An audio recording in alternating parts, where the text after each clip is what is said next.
Using civilians as a means to achieving military goals is considered a war crime and a gross violation of the international laws governing armed conflict.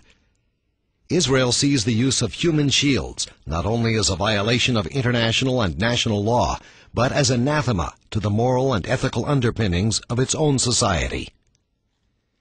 For Palestinian terrorist organizations led by Hamas, using innocent civilians for both offensive and defensive purposes is not a moral aberration, but a fundamental element of their combat doctrine.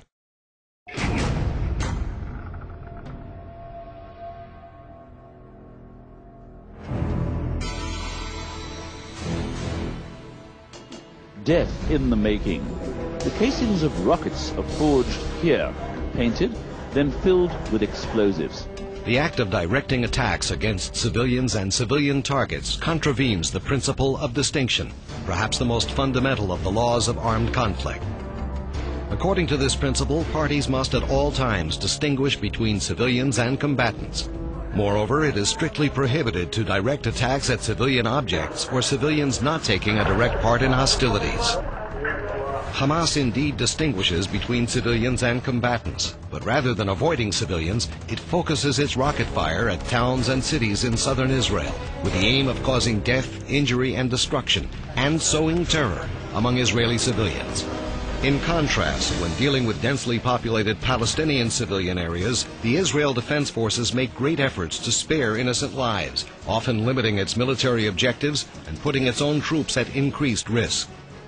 The IDF uses several methods in order to allow innocent bystanders to evacuate targeted areas.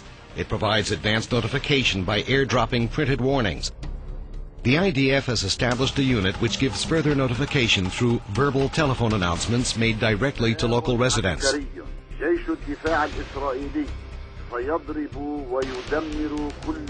It also sends text messages directly to mobile telephones. When civilians have either been forced or chosen to remain near targeted areas, the Israel Air Force uses precision strikes only against identified targets, as in this image, with minimal, if any, collateral damage to innocent bystanders.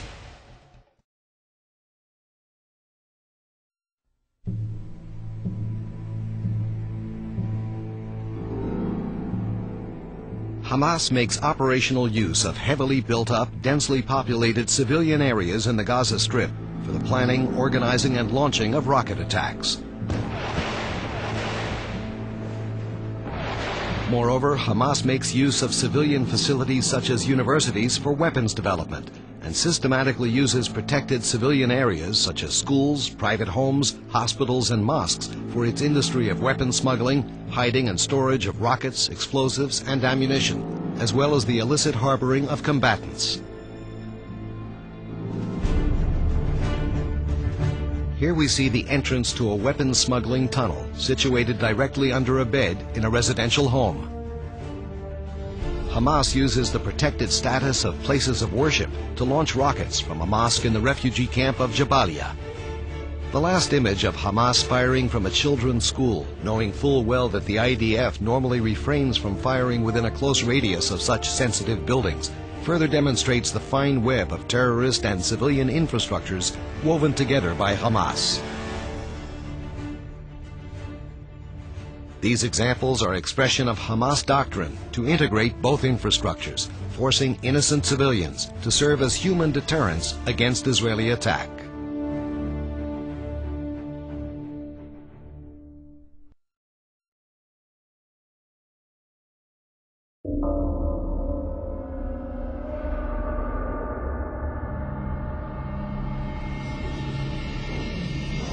Human shielding involves the intentional placement of innocent civilians in harm's way in order to protect the lives of combatants or hide illicit military actions. The forceful sacrifice of an innocent sanctity of life is considered a war crime, but first and foremost, it is a reprehensible violation of the universal concept of human decency. Hamas has fully integrated human shielding as a basic element of its terrorist doctrine, initiating live fire attacks against Israel Defense Forces from within civilian crowds, hiding weapons manufacturing facilities and storage depots in residential buildings,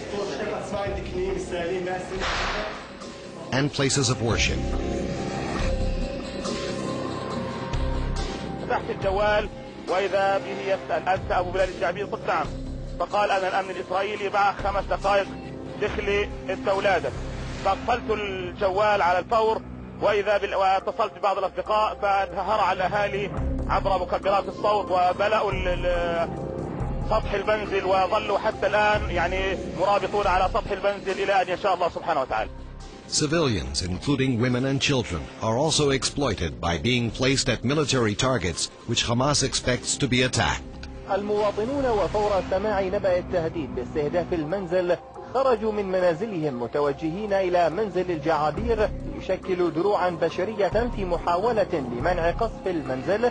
ولذلك أصبح الموت عند الشعب الفلسطيني صناعة تجيده النساء، تجيده كل من في هذه الأرض.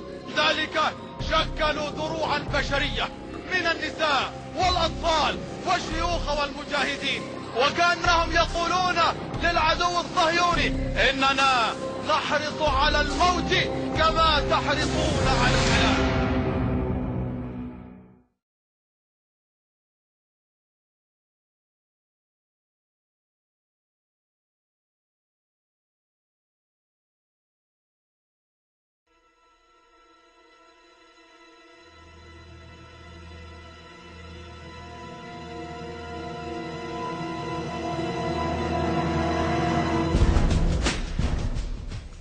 Despite universal consensus on the status of children as a protected population, Hamas has shown no respect for this fundamental axiom, nor mercy for the children themselves.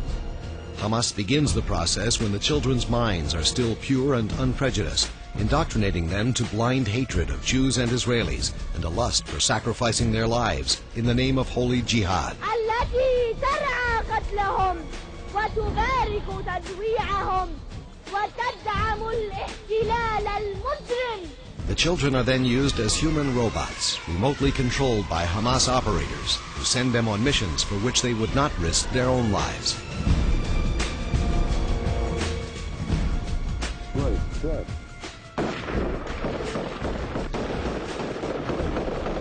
Under the guise and protection of their age and assumed innocence, these children are used as spotters in the front line of combat, used to retrieve weapons from fallen combatants, used to play in Qassam rocket launching areas to deter Israeli attacks.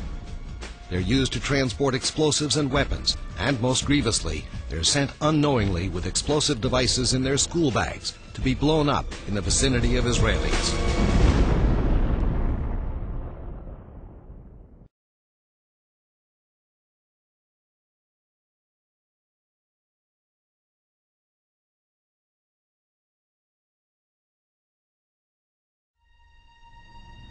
It is clear beyond any doubt that in its armed conflict against Israel and Israeli civilians, Hamas has systematically and deliberately perpetrated the most serious violations of the basic principles of moral decency and international law. It acts in complete disregard for the well-being of civilians on both sides of the conflict, mounting a direct assault not only on the law, but on humanity itself.